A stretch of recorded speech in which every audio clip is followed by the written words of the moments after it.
நிலைவாழ்வை பெற்றுக்கொள்ள வேண்டும் என்றால் நான் கடவுளையும் மனிதனையும் அன்பு செய்ய வேண்டும்.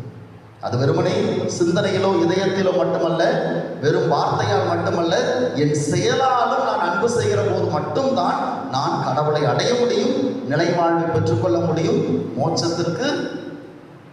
மோட்சத்திற்கு சொல்லுங்க, யாருக்கு ஆசை இல்லையா போதுக்கு போக முடியும், அப்படிதானே?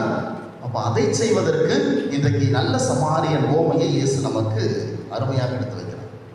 சார்ல்ஸ் டிக்கன்ஸ் அப்படின்னு ஒரு மிகச்சிறந்த கதை ஆசிரியர், ஆங்கில கதை ஆசிரியர், இந்த உலகத்திலே மிகச்சிறந்த கதை ஆசிரியர். அவரிடத்திலே ஒரு முறை கேட்கப்படுகிறது, உங்க கதையிலே மிகச்சிறந்த கதை என்றால் எதை சொல்வீர்கள் அப்படின்னு கேட்கப்படுகிறது. அப்ப சார்ல்ஸ் டிக்கன்ஸ் சொல்றார், என்னுடைய கதைகளை விட மிகச்சிறந்த கதை இன்றைக்கு உலகத்திலே ஒரு கதை இருக்கிறது என்றால் அது இயேசு சொன்ன